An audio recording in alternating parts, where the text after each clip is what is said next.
March 5, 1945. Allied Signal Station Z4, Zurich, Switzerland. 0315 hours. The most damaging weapon used against the German High Command in the final months of the war was not artillery, air power, or armored divisions.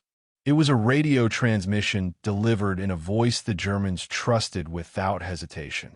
These recordings were stored for decades in Allied archives under routine classification, labeled as intercepted communications and signal monitoring.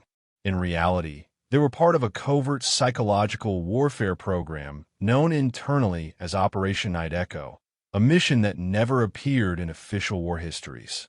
At the center of the operation was a single operative identified only by the call sign Echo 4.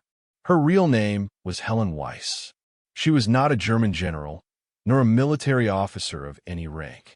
She was a 25-year-old American woman whose voice caused entire German units to withdraw, delay movements, and abandon fortified positions without direct combat. One of the transmissions, delivered in flawless German, ordered multiple infantry formations to reorganize and retreat to secondary defensive lines following an alleged Allied breakthrough. Within minutes, German radio operators acknowledged the command and began executing it.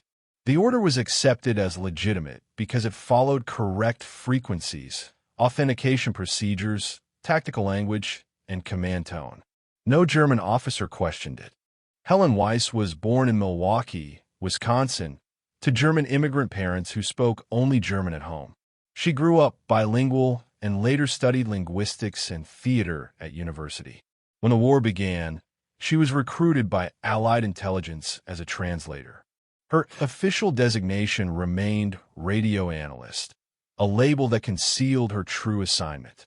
She was selected not only for her language ability, but for her capacity to replicate vocal authority, stress patterns, and regional accents with extreme precision. In January 1945, Allied intelligence leadership acknowledged that although Germany was losing the war, every advance cost thousands of Allied lives. Psychological operations officers proposed a strategy to disrupt German command decisions by infiltrating their communications rather than their headquarters.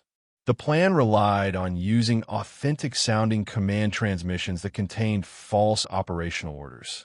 The voices would not be male officers. They would be women trained to replicate them. Training began at a restricted Allied facility. 8 women were selected.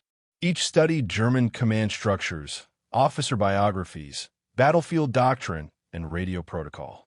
They memorized personal details of German commanders and learned how individual officers spoke under pressure. Helen Weiss demonstrated exceptional ability.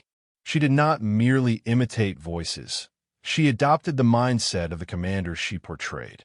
Instructors noted that once she assumed a role, her tactical reasoning matched that officer's historical behavior.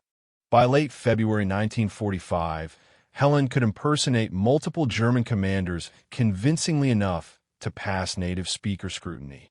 Her first operational deployment occurred in March from a signal station in Zurich. Her task was to delay German reserve movements toward a critical sector by issuing orders that appeared cautious but authoritative. The transmission succeeded. Reinforcements were halted. The German units waited for follow-up orders that never came. As the operation expanded, Allied intelligence confirmed that multiple German defensive failures could be traced back to these transmissions. Entire units retreated or stood down without Allied engagement. Internal German reports later noted confusion caused by contradictory but authentic-sounding orders. German counterintelligence began suspecting radio deception, but could not immediately identify the source. By April 1945, German intelligence believed a single operative was responsible for most of the fraudulent commands. They noted recurring phrasing, timing patterns, and tactical preferences across different supposed commanders. A counter-operation was prepared to identify and trap this source of the transmissions. On April 18, 1945, During an attempted operation targeting a German division preparing to surrender, Helen's transmission was intercepted by German counterintelligence. The responding voice identified itself as Gestapo headquarters and accused the sender of treason. Allied control immediately ordered her to cease transmission and prepare for evacuation. The operation was terminated shortly afterward. Official Allied records list Operation Night Echo as a minor communications experiment. The names of the operatives were never publicly acknowledged. Helen Weiss returned to civilian life under strict secrecy agreements. Her contribution remains absent from most historical accounts. The German High Command never learned that many of the orders they obeyed during the final weeks of the war came from an American woman speaking into a radio from neutral Switzerland. April 19, 1945. Allied evacuation facility near Geneva, Switzerland. 0520 hours. Following the exposure of Operation Night Echo, all radio deception activities were suspended. Equipment at Station Z4 was dismantled within hours, frequencies were abandoned, and personnel were dispersed under separate cover identities.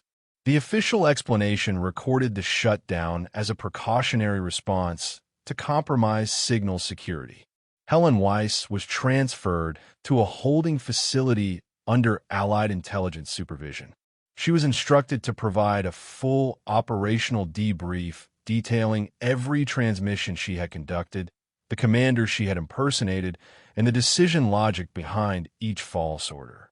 Analysts were particularly interested in how a single operative had maintained credibility across multiple German command channels without immediate detection.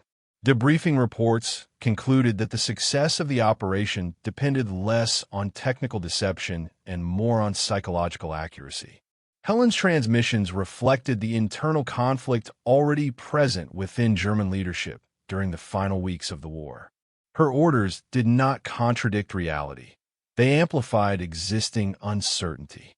German commanders, already facing defeat, were predisposed to accept instructions that justified delay, withdrawal, or surrender. Captured German documents reviewed after the war confirmed this assessment. Internal Wehrmacht reports from March and April 1945 described increasing confusion caused by overlapping orders that were technically valid but strategically inconsistent. Commanders complained of receiving instructions that aligned with battlefield conditions but conflicted with previous directives, leading to hesitation and paralysis at multiple levels. German counterintelligence investigations concluded that the deception did not rely on stolen codes alone. The voices demonstrated intimate familiarity with individual officers, including personal habits, preferred terminology, and emotional stress responses. This led investigators to initially suspect compromised German officers rather than foreign impersonators. By the time the true nature of the operation was suspected, the war was nearly over. Following Germany's surrender in May 1945, Allied intelligence conducted a final assessment of Operation Night Echo. The report estimated that the operation contributed to the collapse or delay of at least 7 German defensive responses during the Allied advance into Western Germany. While no precise casualty reduction could be calculated, planners concluded that the operation likely saved thousands of Allied lives by reducing direct combat engagements. Despite its effectiveness, the operation was classified at the highest level. Allied leadership determined that public acknowledgement could compromise future psychological warfare methods and expose personnel who had operated under false identities.